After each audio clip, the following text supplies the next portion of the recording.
Et hop, nous voici de retour à la Convention Les Mains en Or, 5e édition, ici à Mont-de-Marsan. Première table ronde du week-end. Je suis ici à côté d'Alexandre Abbé. Alexandre Abbé qui est journaliste, qui est passionné de tatouage, mais encore plus que moi.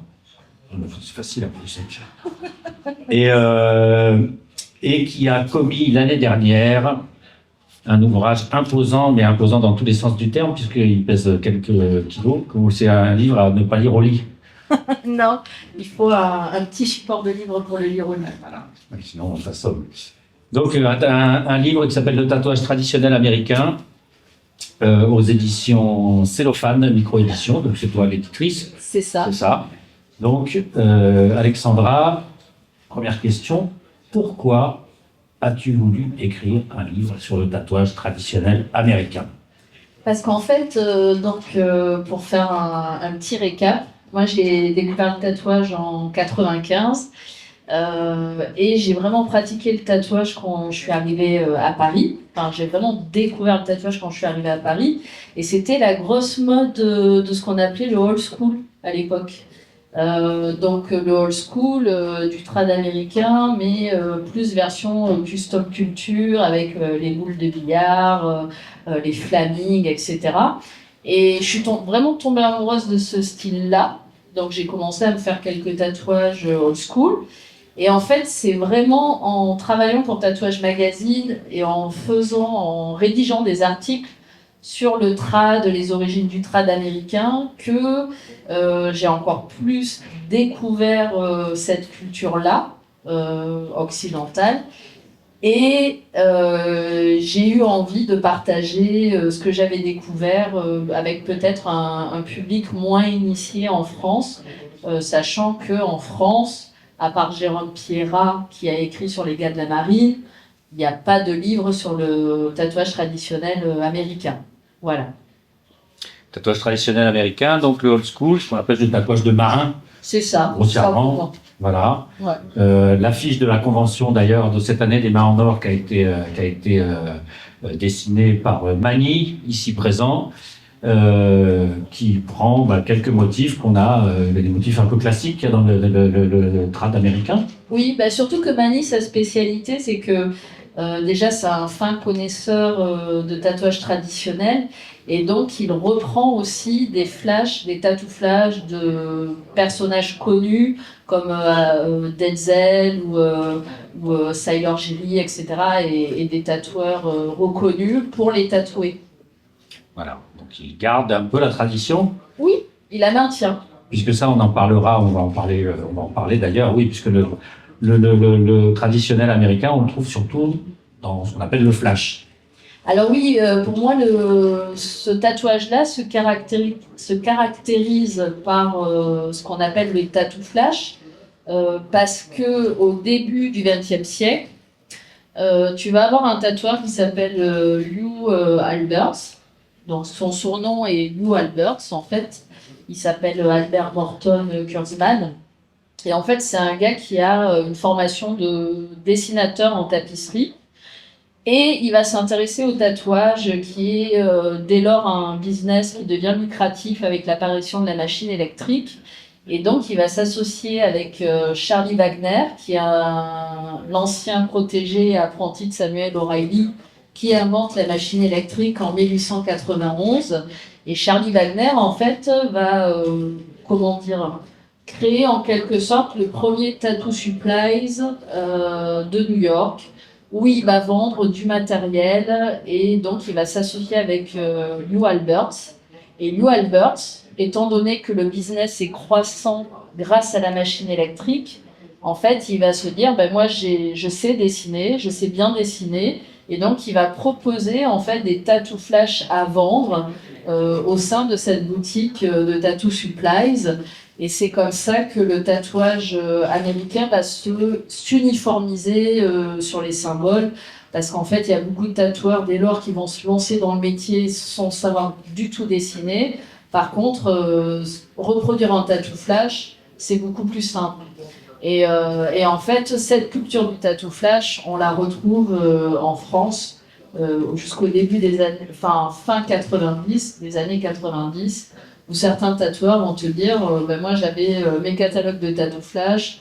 Bruno vendait des tatou flash d'ailleurs, puisqu'il avait eu, il vendait des tatou flash de Riton notamment.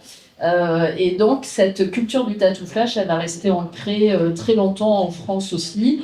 Et c'est ce qui fait que tu peux voir des tatou flash par exemple danois ou allemands et qui reprennent exactement les mêmes thématiques. Seuls les drapeaux changent, mais on reste sur une thématique de l'amour, de la religion et puis des symboles commémoratifs de guerre, mais qui pour le coup correspondent à chaque pays en fait.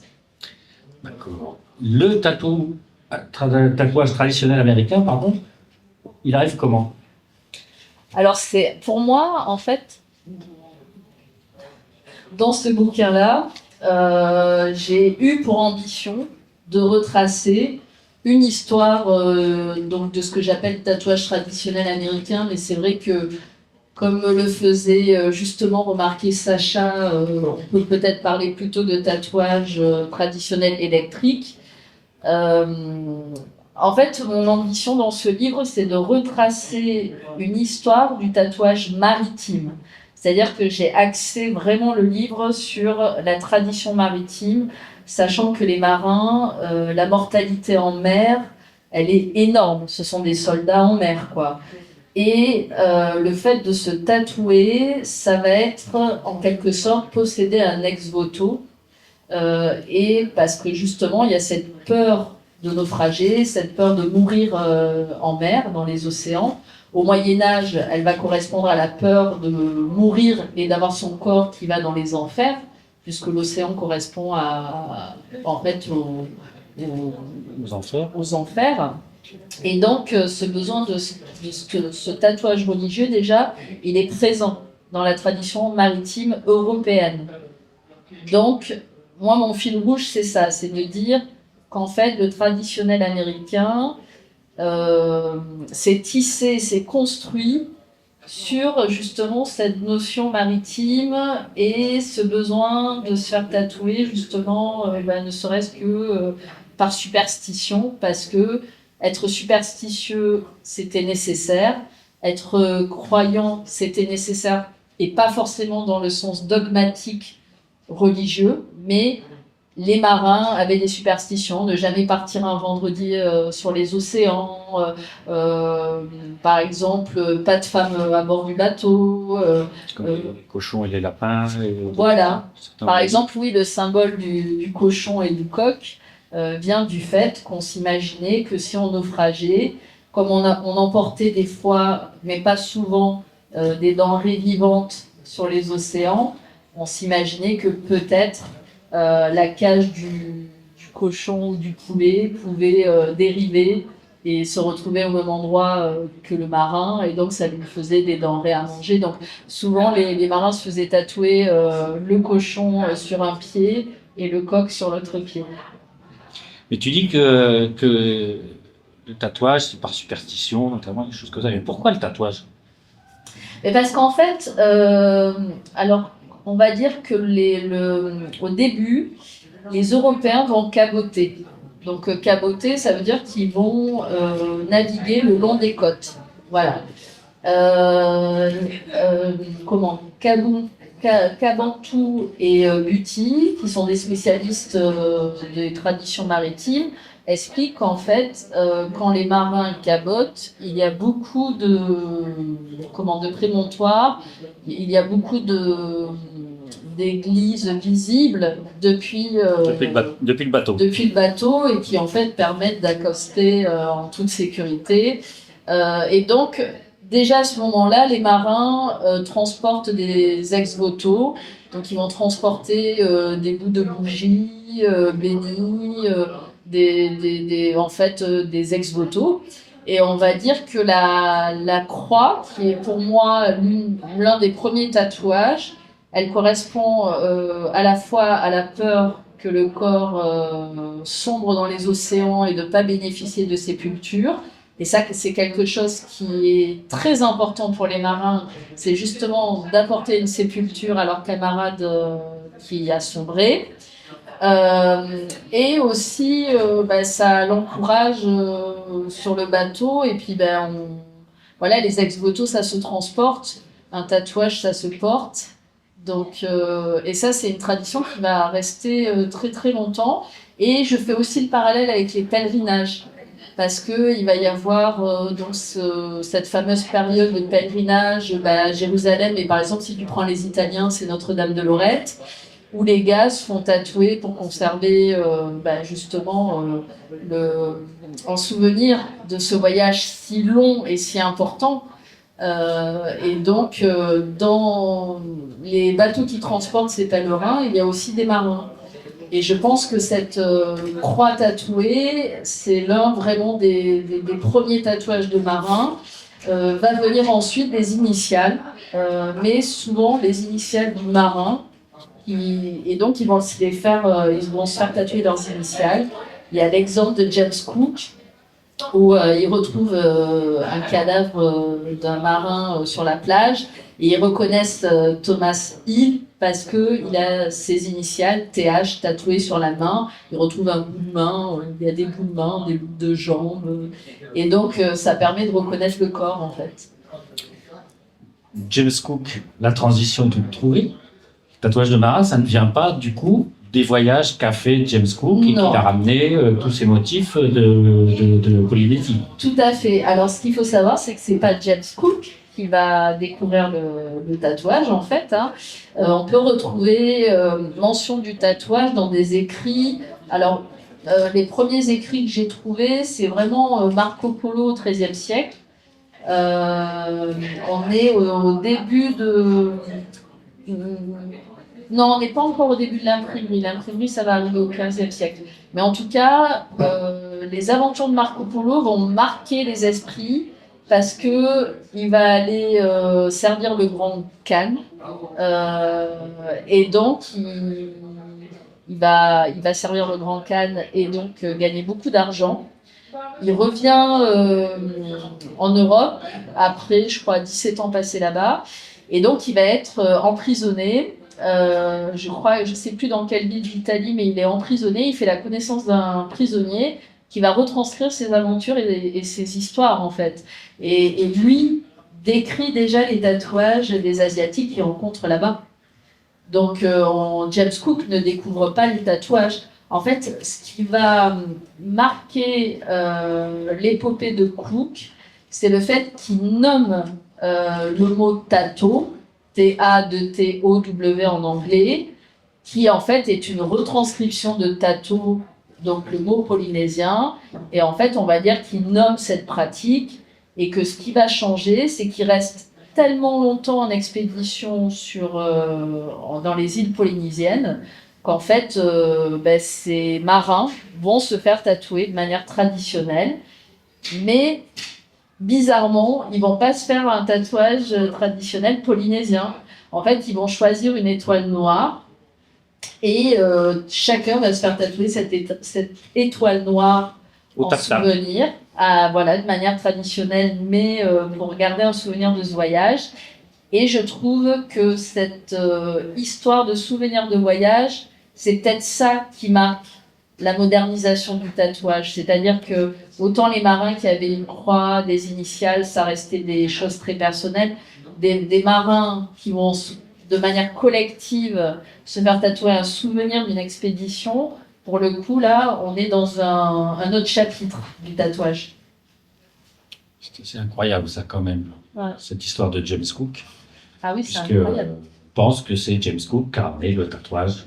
Oui, en fait, quand il faut vulgariser, je pense que c'est un travers qu'on a tous, c'est que quand tu vulgarises, forcément, tu fais des raccourcis, tu peux pas raconter en détail. Moi, dans mes recherches, si tu veux, je mentionne le tatouage de pèlerinage, mais je remonte aussi à Hérodote. Je remonte à la Grèce antique où on parle de la flétrissure, mais on va aussi marquer les galériens, donc les gars qui sont sur les galères. Et pour moi, c'est le point commun des galériens avec les marins, c'est qu'en fait, c'est des gens qui sont recrutés, mais c'est des gens qui sont complètement ils n'ont pas leur place dans la société, en fait. Et ce côté-là du marin qui n'a pas sa place dans la société, qui s'en va et qui va voyager au travers, découvrir le monde et qui, en fait, sa vie et sa place, c'est le monde et c'est pas son pays. C'est pour moi, elle est commune, en fait, à tous les marins de n'importe quelle époque. Parce que vraiment, il faut vraiment noter que la mortalité en mer, on va s'intéresser à l'hygiène sur les bateaux à partir du XXe siècle. Et les marins, c'est des gars qui s'enrôlent, ils peuvent mourir à tout moment, mais ils sont remplaçables, ça reste des soldats en fait, au final. Donc c'est vrai que c'est pas James Cook qui a découvert le tatouage, mais c'est vrai que ça a été simplifié parce que quelque part James Cook, quand il parle du tatouage polynésien, il parle de caste, il parle de tatouage de famille royale, il y apporte une vision un peu moins barbare. Mais ça, c'est déjà fait.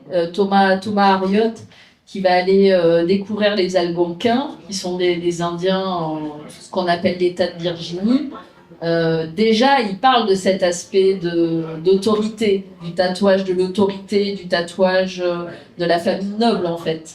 Mais on va dire James Cook, c'est peut-être plus près de nous en termes de décennies que peut-être Thomas Harriot au 15e, 16e siècle. James Cook, donc, était anglais. Tout à fait. Voilà. Et alors, comment il a traversé l'Atlantique comme ça? Alors en fait, il a été commissionné, James Cook, pour aller observer le passage de Vénus devant la Lune, si je ne me trompe pas. En fait, c'est un prétexte. Les îles du Pacifique n'ont jamais été explorées. Et donc, tous les pays colonisateurs se disent, tiens, il y a peut-être des richesses, il y a peut-être des territoires à exploiter, etc. Donc, sous couvert de découverte d'une île, en fait, de l'observation astronomique, tiens, on va regarder le passage de Vénus. En fait, ils vont rester plusieurs mois. D'ailleurs, James Cook va nommer des îles. En fait, au bout d'un moment, ça va faire partie du territoire anglais, quoi. Enfin, ça va être. Il y a une histoire de territoire, en fait, vraiment, sous couvert d'expéditions scientifiques. Et le tatouage, donc James Cook, on dit que c'est en gros lui qui a rapporté le tatouage en Europe, même si ça existait avant, les nobles étaient tatoués, les pèlerins, comme tu le disais, étaient tatoués. Tout à fait. Certes, les Anglais sont partis aux États-Unis, beaucoup. Oui. Mais donc, pourquoi on parle pas de tatouage traditionnel anglais, par exemple? Alors justement, c'est là où Sacha a une réflexion très intéressante, c'est que pour lui, le tatouage traditionnel américain, on ne peut pas l'appeler américain parce qu'on peut parler de tatouage traditionnel électrique, occidental. Les Anglais, alors en fait, dans mon livre, justement, j'en parle, les Anglais vont fonder les 13 colonies aux États-Unis. Et donc, mais le tatouage ne va pas se pratiquer de suite, à contrario des Français qui, eux, dans le même temps, découvrent la Louisiane, etc. Mais en fait, ils font du troc, ils font du commerce de peau de castor. Et eux, j'en parle dans mon livre, en fait, ils vont se faire tatouer des symboles d'autochtones, quoi, de premiers peuples d'Amérique du Nord.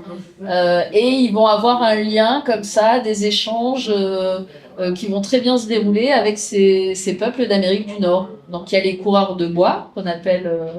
et en France, nous, on est scandalisés par l'ensauvagement de ces gens qui courent nus dans les bois, qui se font tatouer. Mais à contrario, les Anglais, ça va pas bien se passer parce que les Anglais qui sont agriculteurs, quand ils vont s'installer, il y a une appropriation de territoire et donc forcément avec les premiers peuples d'Amérique du Nord, ça va pas bien se passer. Mais ça, je l'approfondis pas parce que c'est pas le propos de mon livre. Par contre, ce que je remarque, c'est que à une époque où en Angleterre, les prisons sont surchargées, ils vont envoyer justement des gens condamnés dans les plantations, dans les 13 colonies.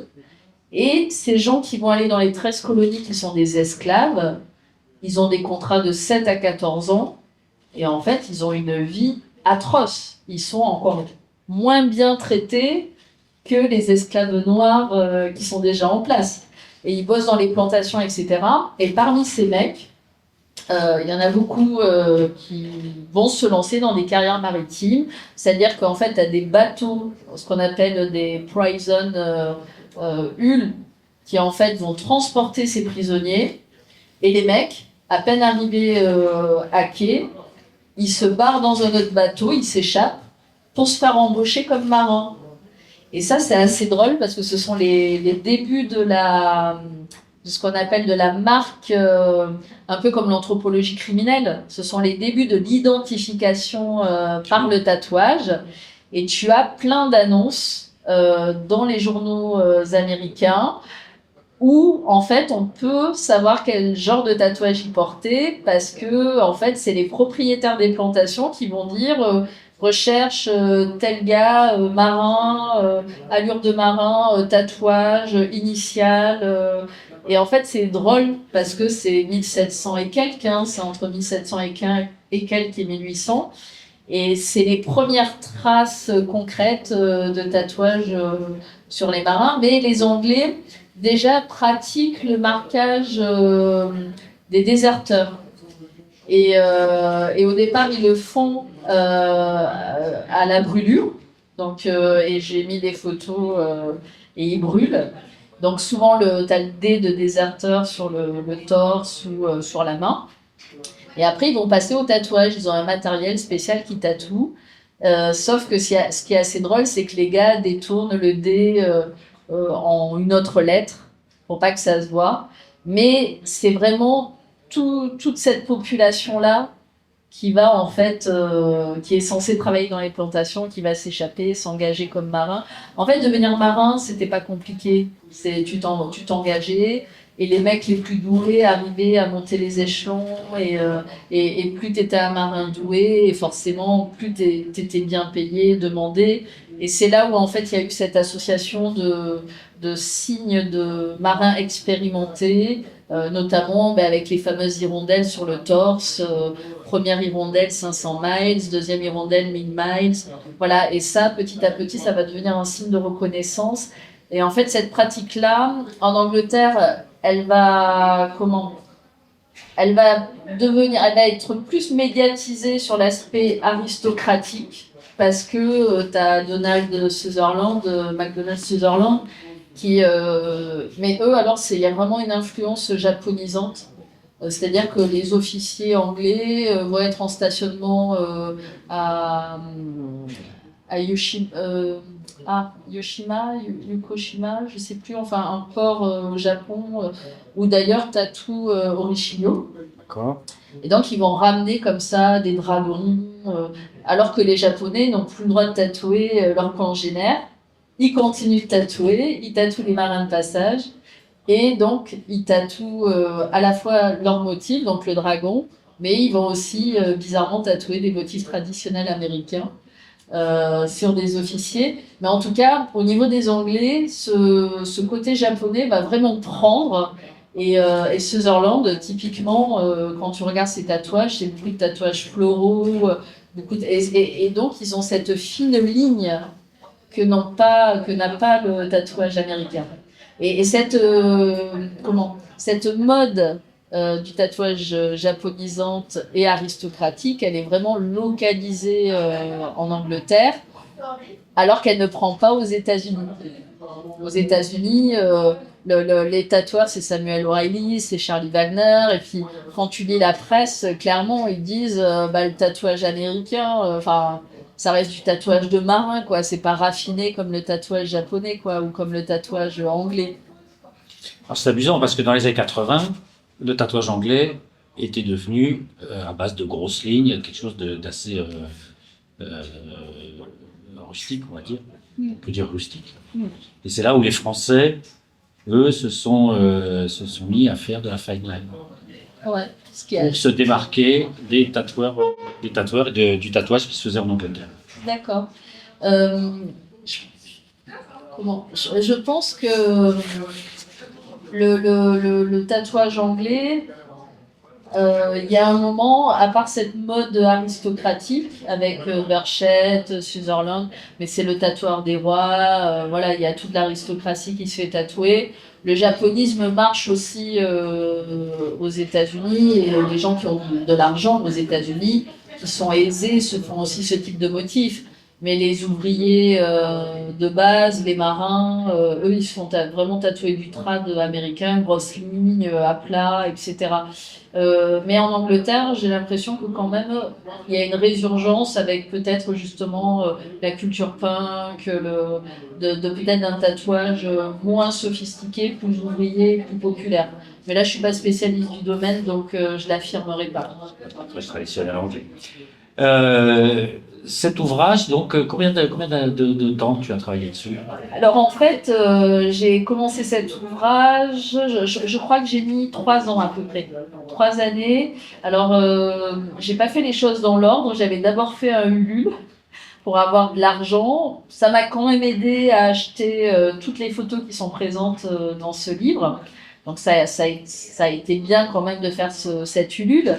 Mais du coup, tous les gens qui étaient passés par Ulule ont dû attendre bien 2-3 ans avant d'avoir leur livre. Je les en remercie et j'en suis encore désolée. Mais c'est vrai que ce livre, c'était le premier. Je l'ai auto-édité. J'ai tout fait. J'ai fait toute la mise en page. J'ai contacté tous les musées, tous les collectionneurs que je pouvais. Et d'ailleurs, je remercie Gideon Shori qui m'a quand même donné beaucoup de photos pour ce livre gratuitement. Mais c'est vrai que ça a été très long parce que j'avais l'architecture un peu de ce livre, la structure dans ma tête. Mais il y avait des sujets, tu vois, qui, au fur et à mesure, me sont parus. Je ne pouvais pas ne pas en parler, ben, comme les colons anglais dans les colonies américaines. J'ai parlé aussi de l'enrôlement forcé, parce qu'il faut savoir que la Royal Navy anglaise a enrôlé de force beaucoup de colons qui étaient dans les 13 colonies, les considérant comme des sujets de la reine. Et je suis persuadée que le tatouage anglais enfin, tu vois, a circulé de cette manière-là, cette pratique-là. Mais voilà, il m'a fallu 3 ans parce que clairement, je voulais faire un livre professionnel avec des sources vérifiées.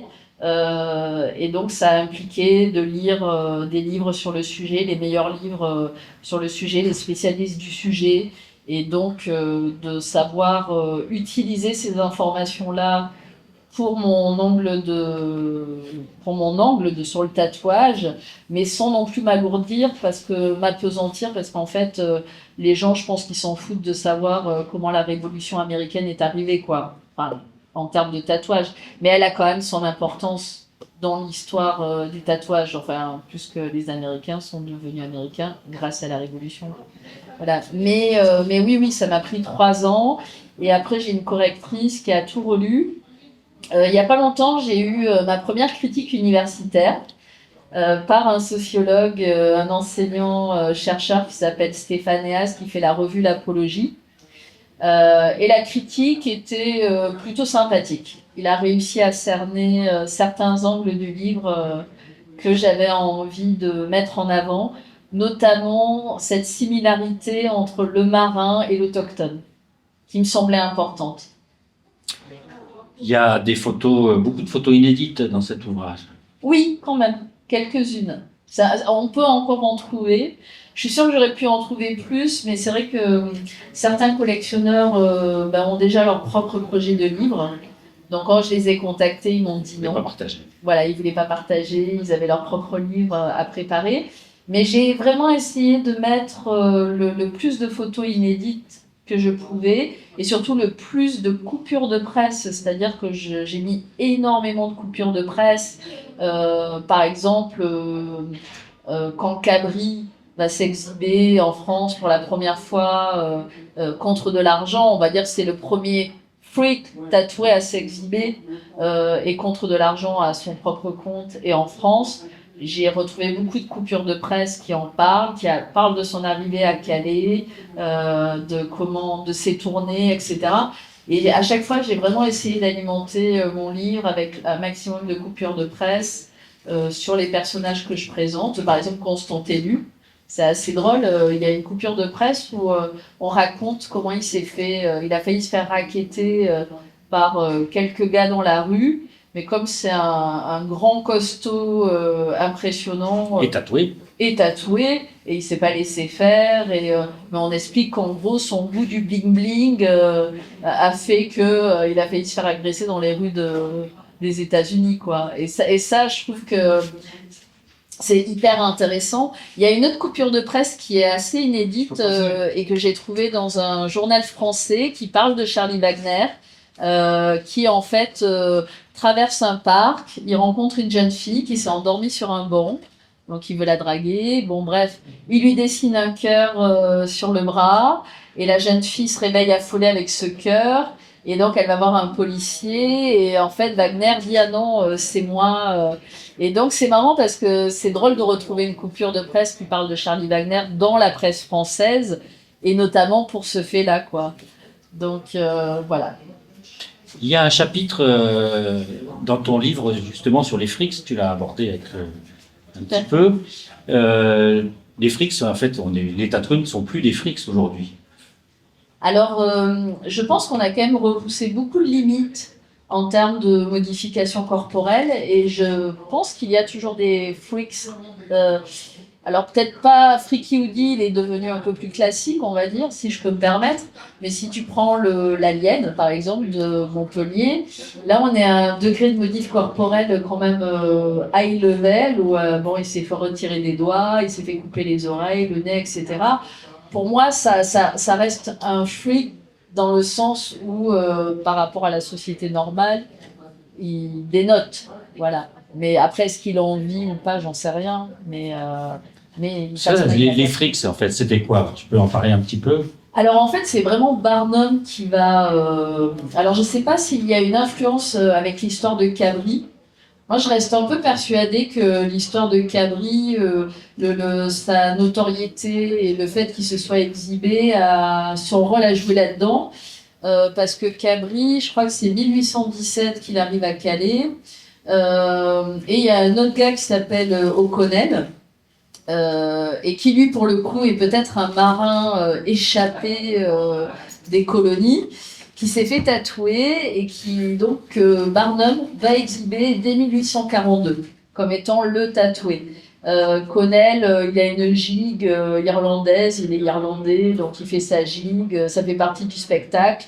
Et on va dire que c'est le premier spectacle de freak qui va apparaître aux États-Unis. Alors pourquoi freak? Parce qu'en fait, les gens intégralement tatoués à l'époque, ça reste une bizarrerie par rapport à la société. Et souvent, on invente des histoires. C'est-à-dire que Barnum, avec O'Connell, l'histoire, elle est rocambolesque, quoi. C'est l'histoire, en fait, peut-être la véritable histoire de Cabri. C'est-à-dire un mec qui naufrage sur une île, qui rencontre des cannibales, qui échappe aux cannibales grâce à la fille du roi qui tombe amoureuse, il se marie. Enfin bon. Et en fait, toute cette histoire qui est racontée à un public, imagine des gens, des Américains qui sont jamais sortis de leur quartier, de leur ville, et qui voient des gars comme ça qui ont naufragé dans des îles où il y a des barbares qui, je pense qu'ils osent même pas les imaginer en vrai, qui se font tatouer et tout, et en fait, c'est pour ça, freak, quoi. Barnum, lui, c'est un gars qui a le sens du spectacle. Ça va être un peu un monsieur loyal, et en fait, il va raconter l'histoire de Connell de manière rocambolesque. Et en fait, celui qui va vraiment être à l'origine de cette tradition de monstre de foire, c'est vraiment Constant Énu. Constant Énu, il est à l'origine de la carrière de Charlie Wagner, il est à l'origine de la carrière aussi de Gus Wagner, qui n'ont pas de lien parenté, hein. Mais là, quand il va s'exhiber et que ces tatoueurs-là vont le voir s'exhiber, ils se disent, moi je veux faire ce métier, quoi. Et Constant Énu, c'est un mec qui fait 2 mètres comme Yann, et qui est vraiment tatoué de la tête aux pieds. Comme Yann. comme Yann, de façon un peu... il dit qu'il a été tatoué de force par les Tatars chinois. Enfin voilà, et cette tradition-là, elle va naître là. Ça marche bien, les gens viennent. Il faut savoir que Constant Élu, il gagne beaucoup d'argent. Il va posséder la nationalité américaine. Il va être admis dans une loge maçonnique. Enfin, le gars, il a une super carrière. Donc ce gars-là, il fait rêver, il suscite d'autres vocations. Et donc, d'autres Américains vont se lancer. Enfin, il n'est pas américain, mais des Américains vont se lancer parce qu'en fait, Barnum, lui, va arrêter. Il s'occupe juste de Constant Élu, mais il a son protégé Bunnell qui, en fait, va monter un Dean Museum dans le Bowery à New York où il va faire des présentations régulières comme ça de gens tatoués. Et donc, tu prends, par exemple, la première femme tatouée qui s'exhibe. Alors, il y en a deux, hein, elles sont au coude à coude. T'as Irène Oudois, qui est la belle Irène. Et t'as Nora Hildebrandt, qui va être mariée à Martin Hildebrandt, le premier marin qui aurait été installé sur les terres. Et donc, Nora est moins jolie, évidemment, qu'Irène. Mais ce qui est assez drôle, c'est qu'elles vont inventer une histoire qui est inspirée de la véritable histoire d'Olive Ottman, qui est une mormone qui va traverser les États-Unis avec sa famille pour essayer de trouver la richesse dans la région du Mexique. On leur dit qu'il y a des terres cultivables, etc. Donc ils partent. Ils se font attaquer par des Indiens. Et la famille se fait massacrer. Il garde Olive Ottman et sa petite sœur, et Olive Ottman va être tatouée sur le menton. Et en fait, ce tatouage-là va marquer les Américains, le fait de savoir qu'une colon comme ça s'est fait enlever, s'est fait tatouer de force, etc.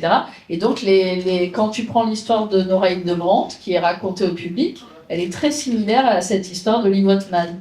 Et c'est drôle parce qu'elle a que des tatouages déjà traditionnels américains, donc des drapeaux américains, des encres de marine, mais les gens se posent pas de questions en fait. Elle est tatouée. Elle est tatouée, point barre. Et donc, et ça va marcher pendant très longtemps, je crois jusqu'aux années 30. Jusqu'à ce que le cinéma supplante. Voilà, jusqu'à que le cinéma supplante tout ça. Mais quand même, je crois que c'est Ted Browning qui va sortir le film Freaks, qui va rester un grand classique du genre et qui du coup raconte bien tout le mystère qu'il y avait autour de ces gens-là. Oui, parce qu'à la base, c'était pas des spectacles itinérants, c'était des musées à New York, par exemple, où il y avait ces exhibitions et ces spectacles. Alors justement, oui. Alors il y avait donc ce qu'on appelle les 10 muséums, les musées à un sou, qui étaient des divertissements très populaires pour l'Américain moyen. Mais après, il va y avoir des cirques itinérants. Par exemple, Gus Wagner, qui est considéré comme étant l'un des premiers tatoueurs à avoir propagé le tatouage dans les terres. Lui, il va en fait... Il est réputé pour avoir transporté le tatouage au sein des terres. Et donc, Gus Wagner, il a un stand de taxidermie, il aime bien jouer le rôle du sauvage, il a une grosse perruque, il se met un os dans le nez, et puis voilà quoi. Mais les cirques itinérants, en fait, vont contribuer justement à ce que des tatoueurs et des tatoueuses s'installent dans des villes qui ne sont pas portuaires et voilà, qui tatouent les... Et donc, alors justement, les gens qui se faisaient tatouer à ce moment-là, il y avait les marins d'un côté, mais dans les terres et tout ça, qui se faisait tatouer? Et ça va être plutôt le milieu ouvrier. Donc en fait, on retrouve beaucoup de symboles maçonniques, entre guillemets, mais des symboles aussi de corporation, c'est-à-dire des métiers, quoi, des symboles de métiers, charpentiers, etc. La problématique aux États-Unis, c'est qu'en fait, il n'y a pas vraiment d'études menées, à contrario de la France. Il n'y a pas, en fait, on ne va pas avoir une tradition de médecins qui vont étudier cette question-là, comme a pu le faire la Cassagne, comme a pu le faire Charles Perrier, ou en Italie, Cesare Lombroso. Aux États-Unis, il y a un médecin qui étudie la question, mais on est déjà en 1920, quoi, 1930. Et pour le coup, lui, son étude, elle porte vraiment sur les marins. Les marins officiers, les marins... Parce qu'il faut savoir qu'il y a deux sortes de marins aux États-Unis, enfin, ou ailleurs aussi. Hein. Tu as les marins de la marchande et les marins militaires. Voilà. Et les marins de la marchande ont en horreur le côté militaire, donc ils ne s'engagent jamais dans la marine militaire, et c'est pour ça que quand il va y avoir des enrôlements forcés, c'est une vraie souffrance pour eux parce qu'ils ne veulent pas du tout se battre. Mais voilà, donc il va y avoir une étude de fait à ce niveau-là. Mais il n'y aura pas d'étude. Alors on sait, par les journaux, j'ai lu qu'il pouvait y avoir des employés de bureau. Les femmes aussi vont commencer à se faire tatouer parce qu'en fait, ce sont les débuts du tatouage cosmétique. Le tatouage cosmétique, par exemple, Samuel O'Reilly se vante de faire du tatouage cosmétique. Charlie Wagner va continuer dans la lancée. Mais les femmes sont un peu plus timides, même s'il y a quand même déjà quelques premières tatoueuses qui vont s'installer. Ça a bien changé tout ça. Tout à fait. Voilà. Je rappelle donc le tatouage traditionnel américain, Alexandra Bay, un sacré ouvrage, très grand, énorme. Tu en as quelques exemplaires ici. Oui, j'ai ramené plusieurs cartons. Voilà, plusieurs cartons. Donc, voilà. Et à 60 €. C'est un livre qui est vendu 60 €. Et qui fait 2,5 kg. Voilà, qui fait 2,5 kg. C'est pour ça qu'on ne peut pas le lire au lit. Donc, qui est truffé d'histoires et d'anecdotes quand même sur cette histoire du tatouage traditionnel américain. Voilà. Alors, j'ai consacré un large chapitre aux femmes, aux premières tatoueuses américaines, que j'ai d'ailleurs placé avant les tatoueurs américains. Mais j'ai essayé de faire plusieurs chapitres que les gens peuvent lire indépendamment les uns des autres pour pas que voilà, ça soit contraignant. C'est ça, on peut picorer. On peut picorer. Un bouquin comme ça, c'est un peu compliqué, mais on peut picorer, voilà. Et alors donc, tu parles des premières femmes tatoueuses aux États-Unis. Dimanche, on aura deux des premières femmes françaises qui ont tatoué, qui ont commencé à tatouer dans les années 80. C'est super. Voilà. J'ai hâte de parler avec elles. Voilà. Eh ben merci. Merci. Jingle Vincent, et on va se retrouver plus tard. Voilà. Merci. Merci. On m'entendait quand même un peu ?